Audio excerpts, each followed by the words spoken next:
खन्ना में पुलिस ने मुर्दों की अस्थियों को बेचने वाले एक गिरोह को काबू किया है। जानकारी मुताबिक ये गिरोह काफी समय से मृतकों के अवशेषों को तांत्रिकों को बेचने के धंधे में लगा हुआ था।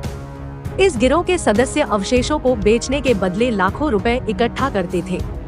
इसका पर्दाफाश करने के अलावा खन्ना पुलिस ने 2 आरोपियों को गिरफ्तार कर लिया है और बाकी की तलाश जारी है, जबकि तांत्रिक फरार बताया जा रहा है। पुलिस को दी गई अपनी शिकायत में शिकायतकर्ता ने बताया कि 3 नवंबर 2021 को उसके 18 वर्षीय बेटे की मौत हो गई थी। उसने बताया कि शमशान घाट में दाह संस्कार के बाद मृतक की एक अस्थि को विधिपूर्वक निकाला गया, जिसे एक लिफाफे में रखकर मिट्टी में दबा दिया गया था। 5 नवंबर को जब वे और उसके परिजन अपने बेटे की अस्थियों को लेने के लिए शमशान घाट गए तो वहां उनके बेटे की हड्डी गायब देखकर वे हैरान रह गए। उन्हें इस बात का पता चलने पर किसी ने बिना कोई संतोषजनक जवाब दिए उन्हें चुप रहने को कहा, जिससे शिकायतकर्ता शमशान घाट और उसके आसपास लगे सीसीटीवी कैमरों की जांच करता रहा, लेकिन उसे कुछ नहीं मिला। फिर उसने शमशान घाट के इंचार्ज से दोस्ती की और एक दिन उससे एक युवक की हड्डी मांगी और 50,000 रुपए के नोटों का एक बंडल आगे रखा।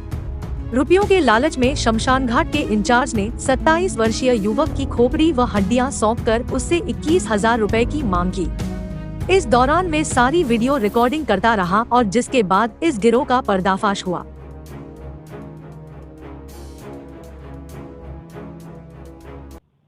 3 नवंबर 2021 ਨੂੰ ਮੇਰੇ ਬੇਟੇ ਦੀਪਕ ਲਖੀਆ ਦੀ ਡੈਥ ਹੋਈ ਸੀ ਤੇ ਜਿਹਦਾ ਸੰਸਕਾਰ ਖੰਨਾ ਸ਼ਮਸ਼ਾਨ ਘਾਟ ਦੇ ਅੰਦਰ ਸ਼ਾਮ ਦੇ ਵਕਤ 3 ਨਵੰਬਰ ਨੂੰ ਹੀ ਕੀਤਾ ਗਿਆ। ਸੰਸਕਾਰ ਦੇ ਉਪਰੰਤ ਸਰ ਹਿੰਦੂ ਤੇ ਸਿੱਖ ਧਰਮ ਦੇ ਵਿੱਚ ਇੱਕ ਜਵਾਨ ਮੌਤ ਜਦ ਹੁੰਦੀ ਹੈ ਤਾਂ ਉਹਦੀ ਇੱਕ ਹੱਡੀ ਨੂੰ ਕੱਢ ਕੇ ਮਿੱਟੀ ਦੇ ਵਿੱਚ ਦੱਬਿਆ ਜਾਂਦਾ। ਜੋ ਰਸਮ ਸੀਗੀ ਸਾਡੇ ਭਾਈਚਾਰੇ ਬਾਜੀਗਰ ਭਾਈਚਾਰੇ ਦੇ ਮੁਤਾਬਕ और रस्म के मुताबिक वो हड्डी ਨੂੰ शमशान घाट के अंदर कच्ची जगह ਨੂੰ पुट के ਉਹਦੇ ਵਿੱਚ ਦੱਬਤਾ ਧਰਤੀ 'ਚ।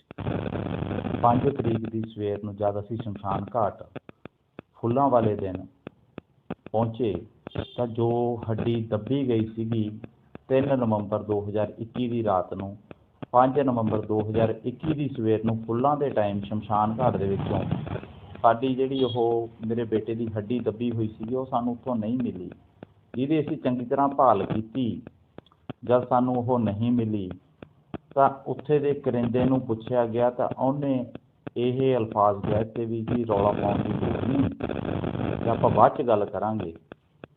ਬਾਅਦ 'ਚ ਗੱਲ ਕਰਦੇ ਜਿਹਦੇ ਨਾਲ ਸਾਡੇ ਮਨ ਨੂੰ ਕਾਫੀ ਠੇਸ ਪਹੁੰਚੀ, ਧਾਰਮਿਕ ਭਾਵਨਾ ਨੂੰ ਸਾਡੇ ਕੰਮ 'ਚ ਵਿਘਨ ਪੈ ਗਿਆ, ਕਿਉਂਕਿ ਹਿੰਦੂ ਹਰਿਦੁਆਰ ਜਾਂਦੇ ਹੈ ਫੁੱਲਾਂ ਦੀ ਰਸਮ ਪੂਰੀ ਕਰਨ ਲਈ ਤੇ ਸਿੱਖ ਕੀਰਤਪੁਰ ਸਾਹਿਬ ਜਾਂਦੇ ਆ ਫੁੱਲਾਂ ਦੀ ਰਸਮ ਪੂਰੀ ਕਰਨ। ਤੇ ਸਾਡੀ ਰਸਮ ਨੂੰ ਪੂਰਾ ਕਰਨ ਤੋਂ ਪਹਿਲਾਂ ਹੀ ਅਸ਼ੁੱਧੀ ਹੋ ਗਈ ਸਾਡੇ ਫੁੱਲਾਂ ਦੇ ਨਾਲ, ਸਾਡੀ ਮ੍ਰਿਤਕ ਦੇਹ ਦੇ ਨਾਲ, ਤਾਂ ਅਸ਼ੁੱਧੀ ਤੋਂ ਆਪਾਂ ਸ਼ੁੱਧ ਕਿੱਥੋਂ ਹੋ ਜਾਵਾਂਗੇ। ਸਰ ਮੇਰਾ ਬੱਚਾ ਜਿਹੜਾ ਸੀਗਾ ਦੀਪਕ ਲਖੀਆ ਬੜਾ ਲਾਇਕ ਬੱਚਾ ਸੀਗਾ ਵੀ ਮੇਰੇ ਨਾਲ ਉਹ ਬਹੁਤ ਮਿਹਨਤ ਉਹਨੇ ਕੀਤੀ ਹੈ। ਸਬਜ਼ੀ ਮੰਡੀ 'ਚ ਮੇਰਾ ਕਾਰੋਬਾਰ ਆ, ਮੇਰੇ ਨਾਲ ਸਵੇਰੇ 4 ਵਜੇ ਜਾਂਦਾ ਸੀ, +2 'ਚ ਪੜ੍ਹਦਾ ਸੀ ਔਰ +2 ਦੀ ਪੜ੍ਹਾਈ 'ਚ ਵੀ ਬਹੁਤ ਹੀ ਅੱਛਾ ਬੱਚਾ ਸੀਗਾ। ਕਾਰੋਬਾਰ 'ਚ ਕੰਮਕਾਰ 'ਚ ਆਉਣ ਜਾਣ 'ਚ ਮੇਰਾ ਉਹਨੇ ਬਹੁਤ ਸਾਥ ਦਿੱਤਾ ਵੀ ਜਿਹੜੀ ਉਹਨੇ 20 ਸਾਲ ਬਾਅਦ ਮੇਰੀ ਸੇਵਾ ਕਰਨੀ ਸੀ ਉਹਨੇ ਮੇਰੀ ਇੰਨੀ ਸੇਵਾ ਪਹਿਲਾਂ ਹੀ ਕਰਤੀ ਵੀ ਮੇਰੇ ਬੱਚੇ ਨੇ ਤਾਂ ਮੇਰੀ ਇੰਨੀ ਸੇਵਾ ਕੀਤੀ।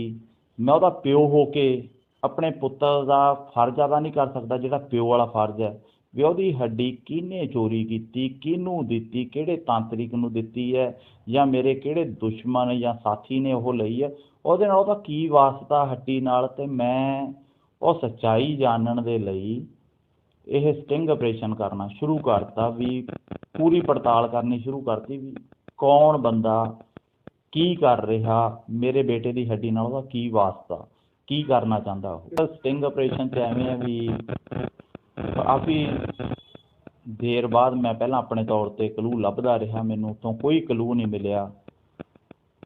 ਹਾਰ ਕੇ ਮੈਂ ਉੱਥੇ ਸ਼ਮਸ਼ਾਨ ਘਾਟ ਦੇ ਇੰਚਾਰਜ ਅਤੇ ਉੱਥੇ ਜਿਹੜੇ ਕਰਿੰਦੇ ਆ ਕੰਮ ਕਰਦੇ ਉਹਨਾਂ ਨੂੰ ਮਿਲਿਆ, ਜਿਨ੍ਹਾਂ ਨੇ ਮੇਰੇ ਨਾਲ ਗੱਲ ਕੀਤੀ ਵੀ ਤੁਹਾਡਾ ਕੰਮ ਹੋ ਜਾਊਗਾ। ਅਤੇ ਮੈਂ ਸਿੱਧੀ ਗੱਲ ਹੈ ਵੀ ਜੀ ਹੱਡੀ ਖਰੀਦਣ ਦੀ ਉਹ ਗੱਲ ਕਰ ਲਈ ਸ਼ਮਸ਼ਾਨ ਘਾਟ ਦੇ ਇੰਚਾਰਜ ਨਿਰਮਲ ਸਿੰਘ ਨਾਲ, ਜੀ ਮੈਨੂੰ ਹੱਡੀ ਚਾਹੀਦੀ ਹੈ, ਉਹਦੀ ਕੀਮਤ ਦਿੱਤੀ ਜਾਊ। ਕੀਮਤ ਦੇ ਬਦਲੇ ਮੈਂ ਜਦ ਉਹਨੂੰ ਕੀਮਤ ਦੀ ਗੱਲ ਕੀਤੀ ਤਾਂ ਉਹਨਾਂ ਨੂੰ ਮੈਂ 1000 ਰੁਪਇਆ ਐਡਵਾਂਸ ਕੱਢ ਕੇ ਦਿੱਤਾ। ਅਤੇ ਨਿਰਮਲ ਸਿੰਘ ਨੇ ਕਿਹਾ ਵੀ ਮੈਂ ਇਹ ਕੰਮ ਵੈਸੇ ਕਰਦਾ ਨਹੀਂ ਹੈਗਾ, ਜੇ ਕਰਦਾ ਤਾਂ ਆਪਣੇ ਵਿਸ਼ਵਾਸ ਪਾਤਰਾਂ ਦੇ ਕਰਦਾ, ਅਤੇ ਬਾਊ ਜੀ ਤੁਹਾਡਾ ਕੰਮ ਤਾਂ ਹੋਣਾ ਨਹੀਂ ਹੈ। ਜਦ ਉਹਨੂੰ ਮੈਂ ਪੇਮੈਂਟ ਕੱਢ ਕੇ 1000 ਰੁਪਇਆ ਫੜਾ ਦਿੱਤੀ ਤਾਂ ਉਹਨੇ ਮੈਨੂੰ ਕਿਹਾ ਤੁਹਾਡਾ ਕੰਮ ਹੋ ਗਿਆ, ਜਿਸ ਦਿਨ ਮੇਰੀ ਮਿਸਡ ਕਾਲ ਆ ਜਾਵੇ ਤੁਸੀਂ ਸ਼ਮਸ਼ਾਨ ਘਾਟ ਆ ਜਾਓ, ਤੁਹਾਡਾ ਕੰਮ ਹੋ ਜਾਊਗਾ। ਡੀਲਿੰਗ ਤਾਂ ਜੀ ਉਹਦੀ 51,000 ਦੀ ਵੀ ਹੈ, ਡੀਲਿੰਗ ਉਹਦੀ 21,000 ਦੀ ਵੀ ਹੈ। ਉਹ ਤਾਂ ਕਹਿੰਦਾ ਮੈਂ ਪੂਰੇ ਮੁਰਦੇ ਦੀਆਂ ਹੱਡੀਆਂ ਚੱਕ ਕੇ ਤੁਹਾਨੂੰ ਦੇ ਦਿੰਦਾ, ਮੈਨੂੰ ਕੀਮਤ ਦਿਓ। ਜਿਹਦੇ ਮੇਰੇ ਕੋਲ ਸਾਰੀਆਂ ਵੀਡੀਓ ਨੇ ਵੀ ਮੈਂ ਪੂਰੇ ਮੁਰਦੇ ਦੀਆਂ ਹੱਡੀਆਂ ਚੱਕ ਕੇ ਦੇ ਦੂੰਗਾ, ਵੈਸੇ ਮੈਨੂੰ ਕੀਮਤ ਚਾਹੀਦੀ ਹੈ। ਉਹਨੇ ਕੀਮਤ ਬਥੇਰੀ ਮੰਗੀ ਸੀਗੀ, ਆਪਾਂ ਤਾਂ ਉਹਨੂੰ 1000 ਰੁਪਇਆ ਐਡਵਾਂਸ ਕੱਢ ਕੇ ਦਿੱਤਾ। ਉਹਨੂੰ ਕਿਹਾ ਜੋ ਬਕਾਇਆ ਹੈਗਾ ਮੂੰਹੋਂ ਮੰਗਿਓ, ਅਸੀਂ ਦੇਣ ਨੂੰ ਤਿਆਰ ਹਾਂ। ਉਹਨੇ 21,000 ਰੁਪਇਆ ਮੰਗਿਆ ਸੀਗਾ ਅਤੇ ਆਪਾਂ ਉਹ ਵੀ ਡਨ ਕਰਤਾ। ਲੋਕਰ ਦੇ ਵਿੱਚ ਉਹਨੇ ਹੱਡੀ ਰਖਾਈ ਹੋਈ ਹੈ 4 ਨੰਬਰ 'ਚ, ਜਿਹਦੀ ਚਾਬੀ ਮੇਰੇ ਕੋਲ ਹੈ। ਹਾਂ ਜੀ, ਮੈਂ ਉਹਨੂੰ ਇਹੀ ਕਿਹਾ ਸੀ ਵੀ ਮੈਨੂੰ ਹੱਡੀ ਚਾਹੀਦੀ ਹੈ ਕਿਸੇ ਤਾਂਤਰਿਕ ਵਿਧੀ ਵਾਸਤੇ। ਉਹਨੇ ਸਾਨੂੰ ਹੱਡੀ ਦੇ ਦਿੱਤੀ ਤਾਂ ਉਹਨੇ ਫਿਰ ਮੈਨੂੰ ਪੁੱਛਿਆ ਵੀ ਬਾਊ ਜੀ ਤੁਹਾਨੂੰ ਜਿਹੜੀ ਹੱਡੀ ਦਿੱਤੀ ਹੈ ਤੁਸੀਂ ਉਹਦਾ ਕਾਰਨ ਹੈ ਜਿਹੜਾ ਕਿਉਂ ਨਹੀਂ ਕਰਵਾ ਰਹੇ ਅਜੇ ਤੱਕ। ਮੈਂ ਉਹਨੂੰ ਕਿਹਾ ਯਾਰ ਵੀ ਮੇਰਾ ਤਾਂਤਰਿਕ ਨਾ ਤਾਂ ਮੇਰੇ ਕੋਲ ਕੋਈ ਤਾਂਤਰਿਕ ਸੀਗਾ, ਨਾ ਮੈਂ ਕੋਈ ਕਰਮ ਕਰਾਉਣਾ, ਮੈਂ ਸਟਿੰਗ ਆਪਰੇਸ਼ਨ। ਮੈਂ ਉਹਨੂੰ ਕਿਹਾ ਯਾਰ ਸਾਡਾ ਤਾਂਤਰਿਕ ਹੈ ਜਿਹੜਾ ਸਾਨੂੰ ਸਹੀ ਰਸਤਾ ਨਹੀਂ ਦੱਸ ਰਿਹਾ ਵੀ ਜਿਹੜੀ ਤੂੰ ਹੱਡੀ ਦਿੱਤੀ ਉਹ ਪਲਾਸਟਿਕ ਦੀ ਹੈ। ਉਹ ਕਹਿੰਦਾ ਜੀ ਕੋਈ ਸਾਬਤ ਕਰ ਦੇਵੇ, ਮੈਂ ਲੱਖਾਂ ਰੁਪਏ ਦਾ ਇਨਾਮ ਕੈਸ਼ ਦਊਂਗਾ ਵੀ ਜਿਹੜੀ ਮੈਂ ਹੱਡੀ ਤੈਨੂੰ ਦਿੱਤੀ ਹੈ ਰਿੰਕੂ ਚੱਕ ਕੇ, ਉਹ ਖੰਨੇ ਦੇ 27 ਕੁ ਸਾਲ ਦੇ ਲੜਕੇ ਦੀ ਹੈ ਜਿਨ੍ਹਾਂ ਦੇ ਘਰ ਪਰਿਵਾਰ ਨੂੰ ਮੈਂ ਚੰਗੀ ਤਰ੍ਹਾਂ ਜਾਣਦਾ। ਮੈਂ ਪਲਾਸਟਿਕ ਦੀ ਹੱਡੀ ਨਹੀਂ ਦਿੱਤੀ। ਅਤੇ ਜੇ ਤੇਰਾ ਤਾਂਤਰਿਕ ਕੰਮ ਨਹੀਂ ਕਰਦਾ ਤਾਂ ਮੇਰੇ ਕੋਲ ਬਹੁਤ ਅੱਛਾ ਤਾਂਤਰਿਕ ਹੈ ਜਿਹਦੀ ਮਿਲਣ ਦੀ ਉਹ ਫੀਸ 5-10 ਹਜ਼ਾਰ ਰੁਪਈਆ। ਜੇ ਤੁਸੀਂ ਚਾਹੁੰਦੇ ਹੋ ਤਾਂ ਮੈਂ ਆਪਣੇ ਤਾਂਤਰਿਕ ਨਾਲ ਗੱਲ ਕਰਕੇ ਤੁਹਾਡਾ ਜਿਹੜਾ ਵੀ ਕੰਮ ਹੈ ਪੱਥਰ 'ਤੇ ਲਕੀਰ ਵਾਲਾ ਕੰਮ ਕਰਵਾ ਦੂੰਗਾ, ਵੀ ਜੋ ਤੁਸੀਂ ਕਹੋਗੇ ਉਹੀ ਹੋਊਗਾ। ਵੀ ਮੇਰੇ ਕੋਲ ਤਾਂਤਰਿਕ ਕਰਮ ਕਰਨ ਵਾਲੇ ਬਹੁਤ ਬੰਦੇ ਨੇ, ਮੇਰਾ ਗੁਰੂ ਵੀ ਹੈ, ਤਾਂ ਮੈਂ ਤੁਹਾਡਾ ਕੰਮ ਆਪਣੇ ਗੁਰੂ ਤੋਂ ਕਰਾਊਂਗਾ। ਫੀਸ ਉਹਦੀ ਮਹਿੰਗੀ ਹੈ ਪਰ ਕੰਮ ਤੁਹਾਡਾ ਹੋ ਜਾਊਗਾ। ਬਲ ਦੇ ਸਿਵੇ ਦੇ ਵਿੱਚ ਸਰ ਮੈਂ ਤਾਂ ਸਟਿੰਗ ਆਪਰੇਸ਼ਨ ਕਰਕੇ ਉਹਦੇ ਮੂੰਹੋਂ ਗਲਵਾਉਣਾ ਚਾਹੁੰਦਾ ਸੀ ਵੀ ਉਹ ਕਿੱਥੇ ਕੁ ਤੱਕ ਜਾ ਸਕਦਾ। ਮੈਂ ਉਹਨੂੰ ਕਿਹਾ ਯਾਰ ਵੀ ਕਿਆ ਜਿਹੜਾ ਮਰਿਆ ਬੰਦਾ ਹੈਗਾ ਵੀ ਇਹ ਹਾਜ਼ਰ ਹੋ ਜਾਂਦਾ। ਉਹ ਕਹਿੰਦਾ ਜੀ ਬਿਲਕੁਲ ਹੋ ਜਾਂਦਾ। ਅਤੇ ਮੈਂ ਕਿਹਾ ਵੀ ਮੈਂ ਸੁਣਿਆ ਵੀ ਰਾਤ ਨੂੰ ਜਦ ਸਿਵਿਆ ਜਲਦਾ ਹੁੰਦਾ ਹੈਗਾ 12-11 ਵਜੇ ਵੀ ਇੱਕ ਦਾਰੂ ਦੀ ਬੋਤਲ ਅਤੇ ਇੱਕ ਮੁਰਗੇ ਦੀ ਬਲੀ ਦੇ ਕੇ ਵੀ ਜਿਹੜਾ ਮਰਿਆ ਹੋਇਆ ਬੰਦਾ ਉਹ ਹਾਜ਼ਰ ਹੋ ਜਾਂਦਾ। ਕਹਿੰਦਾ ਹਾਂ ਜੀ ਬਾਊ ਜੀ ਵੀ ਹੋ ਤਾਂ ਸਭ ਕੁਛ ਜਾਂਦਾ। ਅਤੇ ਮੈਂ ਇਹਨੂੰ ਕਿਹਾ ਵੀ ਸਾਡਾ ਉਹ ਕੰਮ ਕਰਵਾਓ ਤੁਸੀਂ ਜਿਹੜਾ ਜਲਦੇ ਸਿਵੇ 'ਤੇ ਹੁੰਦਾ। ਤਾਂ ਫਿਰ ਇਹ ਕਹਿੰਦਾ ਜੀ ਉਹਦੇ ਪੈਸੇ ਤਾਂ ਬਹੁਤ ਹੁੰਦੇ ਹੈ, ਤੁਸੀਂ ਮੈਨੂੰ 21,000 ਰੁਪਈਆ ਤਾਂ ਇੱਕ ਦੇ ਦਿਓ, 11,000 ਰੁਪਈਆ ਜਿਹੜੇ ਕਰਿੰਦੇ ਨੇ ਉਹਨਾਂ ਵਾਸਤੇ ਦੇ ਦਿਓ। ਰਾਤ ਨੂੰ 10 ਵਜੇ ਤੋਂ ਲੈ ਕੇ 12 ਵਜੇ ਤੱਕ ਤੁਸੀਂ ਆਪਣਾ ਕਰਮ ਕਰ ਲਿਓ। ਤਾਂ ਮੈਂ ਉਹਨੂੰ ਫਿਰ ਕਿਹਾ ਵੀ ਯਾਰ ਇੱਥੇ ਜਿਹੜੇ ਸ਼ਮਸ਼ਾਨ ਘਾਟ ਦੇ ਅੰਦਰ ਜਿਹੜੇ ਕੈਮਰੇ ਲੱਗੇ ਹੋਏ ਆ ਵੀ ਪੁਲਿਸ ਨੇ ਜੇ ਛਾਪਾ ਮਾਰ ਲਿਆ ਅਸੀਂ ਚੱਕੇ ਜਾਵਾਂਗੇ, ਵੀ ਕਰਮ ਤਾਂ ਬਾਅਦ ਦੀ ਗੱਲ, ਸਾਡੇ 'ਤੇ ਪਰਚਾ ਪੈ ਜੂ। ਉਹਨੇ ਫਿਰ ਅੱਗੋਂ ਸਵਾਲ ਕੀਤਾ ਬਈ ਕੈਮਰੇ ਬੰਦ ਕਰਨਾ ਮੇਰਾ ਕੰਮ ਹੈ, ਕਿਆ ਮੈਂ ਅੰਦਰ ਹੋਣਾ ਤੁਹਾਡੇ ਨਾਲ? ਵੀ ਕੈਮਰੇ ਬੰਦ ਕਰਕੇ ਮੈਂ ਫੇਰ ਹੀ ਕਰਾਊਂਗਾ ਤੁਹਾਡੇ ਕੋਲੋਂ ਕਰਮ।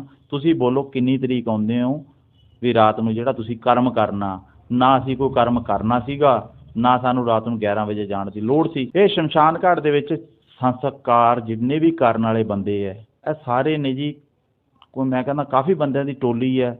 ਗੁਰੂ ਚੇਲਾ ਸੰਸਕਾਰ ਕਰਨ ਵਾਲੇ ਲੜਕੇ ਉਹ ਸਭ ਰਲੇ ਮਿਲੇ ਹੈ ਜੀ। ਸ਼ਮਸ਼ਾਨ ਘਾਟ ਦੇ ਅੰਦਰ ਇੱਕ ਲੋਕਰ ਸੁਵਿਧਾ ਆਪਾਂ ਨੂੰ ਫੁੱਲ ਰੱਖਣ ਵਾਸਤੇ, ਅਸਥੀਆਂ ਰੱਖਣ ਵਾਸਤੇ ਦਿੱਤੀ ਹੋਈ ਹੈ ਸੰਸਥਾ ਨੇ। ਉਹਦੇ ਵਿੱਚ ਆਪਾਂ ਅੱਜ ਚੈਕਿੰਗ ਕਰੋ ਤਾਂ ਪਤਾ ਨਹੀਂ ਕਿੰਨੇ ਲੋਕਰ ਬੰਦ ਮਿਲਣਗੇ ਵੀ ਜਿਨ੍ਹਾਂ ਦੇ ਵਿੱਚ ਇੱਕ ਦੋ ਹੱਡੀਆਂ ਪਈਆਂ ਨੇ। ਉਹ ਲੋਕਰ ਦੇ ਵਿੱਚ ਆਪਾਂ ਅਸਥੀਆਂ ਰੱਖਣੀਆਂ ਨੇ ਪੂਰੀਆਂ, ਨਾ ਕਿ 1-2 ਹੱਡੀਆਂ। ਮੰਨ ਲਓ ਹੁਣ ਤੁਸੀਂ ਮੇਰੇ ਨਾਲ ਜਾ ਕੇ ਛਾਪਾ ਮਾਰੋ, 4 ਨੰਬਰ ਲੋਕਰ ਦੀ ਚਾਬੀ ਮੇਰੇ ਕੋਲ ਹੈ, ਉਹਦੇ ਵਿੱਚੋਂ ਸਿਰਫ 2 ਹੱਡੀਆਂ ਮਿਲਣਗੀਆਂ ਜੋ ਨਿਰਮਲ ਸਿੰਘ ਨੇ ਮੇਰੇ ਸਾਹਮਣੇ ਬੰਦੇ ਦੀ ਕਹਿੰਦਾ ਖੋਪੜੀ ਹੈ 'ਚ ਅਤੇ ਇੱਕ ਲੱਤ ਦੀ ਹੱਡੀ ਹੈ ਲਪੇਟ ਕੇ ਉਹਨੇ ਰੱਖੀ ਹੈ। ਮੈਂ ਉਹਨੂੰ ਬੜੀ ਵਾਰ ਕਿਹਾ, ਮੈਂ ਕਿਹਾ ਯਾਰ ਇਹ ਝੂਠ ਮਾਰ ਕੇ ਤੂੰ ਕਹਿ ਰਿਹਾ। ਕਹਿੰਦਾ 27 ਸਾਲ ਦੇ ਮੁੰਡੇ ਦੀ ਮੈਂ ਉਹਦੇ ਘਰੇ ਲੈ ਜਾਂ ਜਿਹਦੀ ਹੱਡੀ ਮੈਂ ਚੋਰੀ ਕਰਕੇ ਦਿੱਤੀ। ਵੀ ਉਹ ਮੇਰਾ ਜਾਣਕਾਰ ਸੀ। ਇਹੋ ਜਿਹੇ ਬੰਦੇ ਤੋਂ ਆਪਾਂ ਕੀ ਉਮੀਦ ਰੱਖੀਏ ਜਿਹੜਾ ਜਾਣਕਾਰ ਦੀ ਹੱਡੀ ਕੱਢ ਕੇ ਆਪਾਂ ਨੂੰ ਦੇ ਰਿਹਾ। ਮੈਂ ਸਰ SSP ਸਾਹਿਬ ਖੰਨਾ ਨੂੰ ਮਿਲਿਆ ਹੋਇਆ ਵੀ ਚਲੋ ਮੇਰੇ ਮਾਮਲੇ 'ਚ ਕਾਫੀ ਜਾਣੀ ਕਿ ਮਿਹਨਤ ਕਰ ਰਹੇ ਹੈ, ਵੀ ਉਹਨਾਂ ਕੋਲ ਮੇਰੀ ਕਾਰਵਾਈ ਚੱਲ ਰਹੀ ਹੈ। ਉਹ ਆਪਣੇ ਤੌਰ 'ਤੇ ਪੂਰਾ ਲੀਗਲ ਤਰੀਕੇ ਨਾਲ ਇਹਨੂੰ ਕਾਬੂ ਕਰਨਾ ਚਾਹੁੰਦੇ ਹੈ। ਮੈਂ ਤਾਂ ਕਾਰਵਾਈ ਜੀ ਦੇਖੋ, ਮੇਰੇ ਬੱਚੇ ਦੀ ਜਿਹੜੀ ਆਤਮਾ ਉਹਨੂੰ ਸ਼ਾਂਤੀ ਤਾਂ ਮਿਲਣੀ ਹੈ ਜੇ ਇਹੋ ਜਿਹਾ ਬੰਦਾ ਅੰਦਰ ਹੋਵੇ, ਸਲਾਖਾਂ ਦੇ ਪਿੱਛੇ ਹੋਵੇ। ਮੇਰੇ ਤੋਂ ਇਲਾਵਾ ਪਤਾ ਨਹੀਂ ਜੀ ਇਸ ਬੰਦੇ ਨੇ ਕਿੰਨਿਆਂ ਦੀਆਂ ਹੱਡੀਆਂ ਵੇਚੀਆਂ ਨੇ, ਜਿਹਦਾ ਮੇਰੇ ਕੋਲ ਵੀਡੀਓ ਹੈ। ਜਿਹੜਾ ਦੱਸ ਰਿਹਾ ਮੈਂ ਹਜ਼ਾਰਾਂ ਹੱਡੀਆਂ ਲੋਕਾਂ ਨੂੰ ਦੇਤੀਆਂ। ਮੇਰੇ ਬੱਚੇ ਦੀ ਆਤਮਾ ਦਾ ਤਾਂ ਸ਼ਾਂਤੀ ਮਿਲੂਗੀ ਵੀ ਜੇ ਇਹ ਬੰਦਾ ਸਲਾਖਾਂ ਦੇ ਪਿੱਛੇ ਹੋਊ ਤੇ ਸਾਨੂੰ ਦੱਸੂਗਾ ਵੀ ਸਾਡੇ ਬੱਚੇ ਦੀ हड्डी ਇਹਨੇ किहनू ਦਿੱਤੀ है।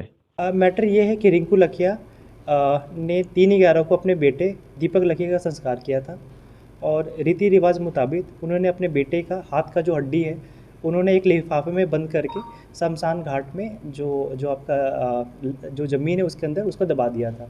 जब 5/11/2021 को उसको वापस लेने के लिए आए तो उन्होंने देखा कि जो हाथ का हड्डी है वो गायब है। उनका ये एलिगेशन था कि कोई शमशान घाट में हड्डियों को बेसिकली निकाल करके छोटे मोटे किसी और तांत्रिक को या किसी और को पैसे के लिए बेसिकली वो उन हड्डियों को बेचा जा रहा है। इसके तहत रिंकू लखिया ने हमें अप्रोच किया कि उनका जो भावना है वो हर्ट हुआ है और जो हड्डी है वो बेसिकली चोरी हो गया है। तो इसके तहत FI नंबर 80 City 2 में दर्ज किया गया अंडर सेक्शन 297, 381 और 34। तो सर किसी को अरेस्ट किया गया इसमें? जी, इसमें 2 बंदे अभी अरेस्ट हुए हैं, निर्मल सिंह और जसविंदर सिंह, जो मोहल्ला रविदास खन्ना के रहने वाले हैं। इसमें पर्चा एक नामालूम तांत्रिक के ऊपर भी दिया गया है जो जेरे तफ्तीश है अभी। सर जैसे पता चला है कि तो वो तांत्रिक को जो हड्डियाँ थी बेचने का काम करता था, वो भी सामने कोई वीडियो कोई आपके पास जो कि कंप्लेंटर ने दी हो कुछ? एक वीडियो आया जिसमें कंप्लेनेंट उस तांत्रिक को अप्रोच कर रहा है और जो तांत्रिक है वो कह रहा है कि मुझे कुछ पैसे दे दो और मैं आपको हड्डियाँ दे दूँगा। तो इलीगल तौर पे हड्डियाँ बेचने का काम तांत्रिक कर रहा था, इसलिए उनको भी नामजद किया गया इस FIR में। सर अभी तक ये पता चल पाया है कितनी हड्डियाँ वगैरह ये बेच चुके हैं अभी तक ये? नहीं, ये अभी पूछगिछ में पता चलेगा जो अभी चल रहा है। सर कोई और भी इनके साथ इन्वॉल्व हैं लोग कुछ? अभी के लिए तो 3 बंदों का ही नाम आया, बट पूछगिछ में अगर और बंदों का नाम आता है उनके ऊपर भी हम FIR दर्ज करेंगे।